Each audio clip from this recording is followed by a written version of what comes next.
बऱ्याच वर्षांपासून प्रतीक्षेत असलेल्या सोलापूर मुंबई विमानसेवेचा मार्ग मोकळा झालाय। राज्य मंत्रिमंडळाच्या बैठकीत सोलापूर पुणे मुंबई विमानसेवेकरिता वायबिलिटी गॅप फंडिंग देण्यात मंजुरी देण्यात आली। या निर्णयामुळे सोलापुरातील उद्योग, रोजगार आणि प्रवास सुविधांना मोठा हातभार लागणार आहे।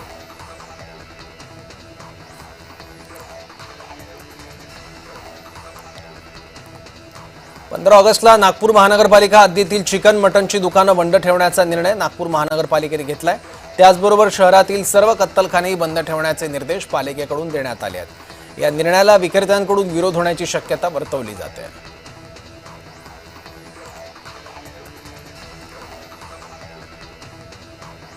नागपूर शहरातील काही भागात पावसाच्या सरींनी हजेरी लावली। मागील काही दिवसांपासून नागपुरातलं तापमान 30 ते 35 अंशांच्या घरात पोहोचलं होतं, त्यामुळे पावसाच्या सरींनी नागरिक सुखावले आहेत।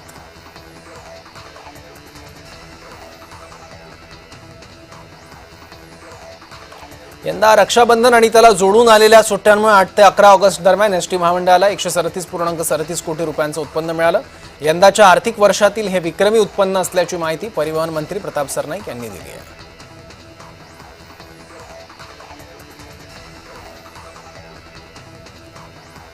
संत गाडगेबाबा अमरावती विद्यापीठाने आता पुन्हा तिसऱ्यांदा कॅरी ऑन लागू केलंय। त्यामुळे फार्मसी, विधी, शिक्षणशास्त्र, समाजशास्त्र, स्थापत्यशास्त्र यांच्यासह सर्व पदवी अभ्यासक्रमांना 2025-26 या शैक्षणिक वर्षाकरिता विनाअट प्रवेश मिळणार।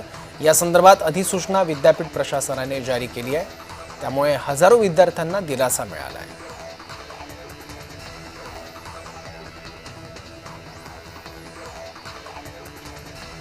नागपूरच्या 12 अल्पसंख्याक समुदायातील नवबौद्ध विद्यार्थ्यांना परदेशात उच्च शिक्षणासाठी जाण्याचा मार्ग मोकळा झालाय। सर्व विद्यार्थ्यांची शिष्यवृत्ती मंजूर। अल्पसंख्याक आयोगाच्या हस्तक्षेप आणि प्रयत्नामुळे 52 लाखापासून 1 कोटी रुपयांपर्यंत शिष्यवृत्ती मंजूर झाली आहे।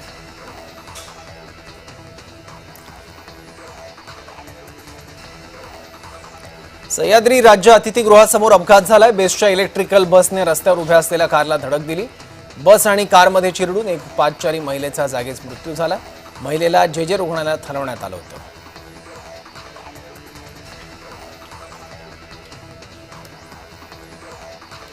नागपुरात महावितरण कर्मचाऱ्यानं जीव धोक्यात घालून 12 गावांचा पाणी पुरवठा सुरळीत केलाय। वीज वाहिनी बिघडल्यानं 12 ते 14 गावांचा पाणी पुरवठा खंडित होता।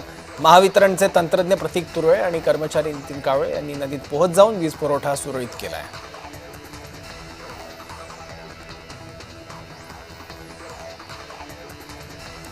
नागपुरात आयुक्तांनी पोलीस लाईन टाकळे आणि गोरेवाडा कृत्रिम विसर्जन जलकुंडाची पाहणी केली।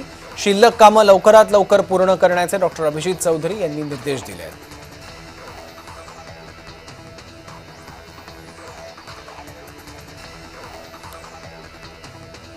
मुंबईच्या भारतीय क्रीडा मंदिराच्या मैदानावर प्रो गोविंदा स्पर्धा पार पडली।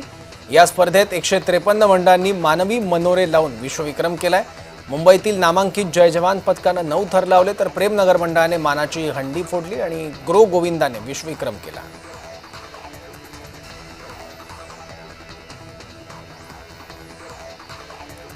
दहिसरमधील गोपाळखाला पथकातील 11 वर्षीय महेश जाधव या गोविंदाचा सरावादरम्यान थरारावरून पडून मृत्यू झाला होता।